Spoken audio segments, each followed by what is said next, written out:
एक ऐसी चीज जिसने मानवीय चेतना को हमेशा से रोमांचित किया है, फिर वो चाहे आज का मानव हो या पौराणिक कथाओं का, छोटा हो या बड़ा, सामान्य हो या महत्वपूर्ण, ये वो चीज हर एक व्यक्ति के लिए समान है और ये समान रूप से सभी को प्रभावित करती है। इंसान चाह कर भी खुद को इसके प्रभाव से मुक्त नहीं कर सकता। यही वो कारण है कि वो लगा हुआ है इतने समय से इसकी खोज में। टाइम ट्रेवल यानी कि समय यात्रा। वैसे तो आपने टाइम ट्रेवल पर बहुत सारे वीडियोस देखे होंगे कि टाइम ट्रेवल पॉसिबल है या नहीं। उसको लेकर बहुत सी थ्योरीज हैं कि किन किन तरह से टाइम ट्रेवल किया जा सकता है, लेकिन आज मैं आपसे उस विषय में बात नहीं करूँगा कि टाइम ट्रेवल पॉसिबल है या नहीं। हम एक अलग थ्योरी पर बात करेंगे कि अगर टाइम ट्रेवल पॉसिबल है तो ये काम कैसे करता है, कि जो समय बीत चुका है वो अभी भी वैसा ही मौजूद है जैसे कि किसी फिल्म रिकॉर्ड की तरह, या फिर एक नदी की स्ट्रीम की तरह जो बहती रहती है और एक बार जो चीज़ निकल गई वो लौट कर नहीं आती। अगर ऐसा है तो टाइम ट्रेवल पॉसिबल कैसे है? क्योंकि टाइम ट्रेवल हो सके इसके लिए ये ज़रूरी है कि जो चीज़ें पास्ट में बीत चुकी हैं वो अभी भी कहीं भी टाइम स्पेस में मौजूद हों, और जो चीज़ें फ्यूचर में होने वाली हैं वो भी पहले से हो चुकी हों। अगर हम समय को एक नदी की धारा मानकर चलें जो बहती रहती है, फिर तो टाइम ट्रेवल पॉसिबल नहीं है। लेकिन चलिए हम देखते हैं जो भी थ्योरीज हैं हमारे सामने मूवीज़ के रूप में और इंफॉर्मेशन के रूप में इंटरनेट पर, हम देखते हैं कि कैसे टाइम ट्रेवल काम करता है। और चलिए हम दो पॉसिबिलिटी की बात करते हैं।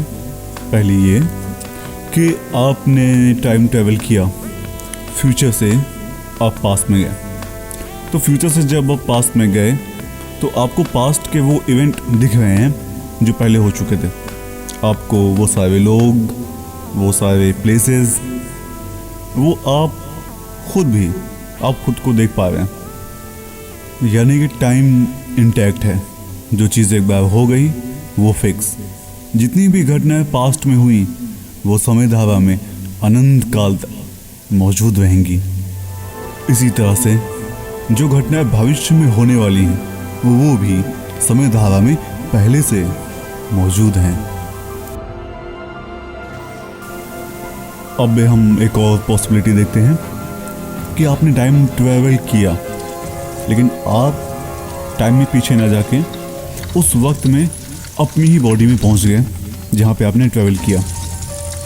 इसके पहले वाली थ्योरी में होता यह है कि आप पास्ट में तो जाते हो लेकिन अपनी फ्यूचर बॉडी के साथ। लेकिन इस थ्योरी में आपकी फ्यूचर बॉडी नहीं, आप पास्ट में उसी वक्त की अपनी ही बॉडी में चले जाते हो। यानी कि यहाँ पर टाइम एक स्ट्रीम की तरह है कि जिसमें आप ट्रैवल कर सकते हो, लेकिन आप उसी पॉइंट पर पहुँचोगे जहाँ पे आप जाना चाहते थे। तो इसको टाइम ट्रैवल ना कह के टाइम शिफ्ट करना ज़्यादा सटीक होगा। अब हमने दोनों थ्योरीज देख ली हैं। एक में हर चीज़ पहले से फिक्स है, फ्यूचर की, पास्ट की, और आप उसमें ट्रैवल कर सकते हो। दूसरी, उसमें आप टाइम शिफ्ट करते हो, ट्रैवल नहीं। जब भी आप टाइम में आगे पीछे जाते हो तो आप अपनी ही बॉडी में आगे पीछे होते हो। एक टाइम शिफ्ट, एक टाइम ट्रैवल। काफ़ी कन्फ्यूज़न है दोनों में। चलिए इसको दूर करते हैं। एक तीसरी थ्योरी है, इसमें हम टाइम ट्रैवल और पैरेलल यूनिवर्स दोनों को कंबाइन करके टाइम ट्रैवल समझने की कोशिश करते हैं। टाइम ट्रैवल यानी कि समय में आगे पीछे यात्रा करना। पैरेलल यूनिवर्स यानी कि हमारे ही ब्रह्मांड जैसे कई ब्रह्मांड जो इसी रियलिटी में एग्जिस्ट करते हैं, बस हम उन्हें देख नहीं सकते। तो अगर हम टाइम ट्रैवल और पैरेलल यूनिवर्स दोनों को कंबाइन करें तो एक नई थ्योरी निकल के आती है। वो ये कि जो कुछ हो सकता है, जो कुछ हो चुका है पास्ट में, फ्यूचर में, ईच एंड एवरी पॉसिबिलिटी वो पहले से पैरेलल यूनिवर्स के फॉर्म में मौजूद है। अब जैसे कि पैरेलल यूनिवर्स में हर एक पॉसिबिलिटी पहले से मौजूद है, तो हमारी कन्फ्यूजन टाइम ट्रैवल और टाइम शिफ्ट की कि जब पास में कोई बदलाव हुआ या फ्यूचर, तो टाइमलाइन गड़बड़ा नहीं जाएगी, वो दूर हो जाती है, क्योंकि पैरेलल यूनिवर्स में हर एक पॉसिबिलिटी के लिए एक अलग ही यूनिवर्स है। तो हम अगर टाइम ट्रैवल करते भी हैं तो हम जो भी चेंजेस करते हैं पास में या फ्यूचर में, हम उसके अकॉर्डिंग उस रियलिटी में पहुंच जाते हैं, उस पैरेलल यूनिवर्स में।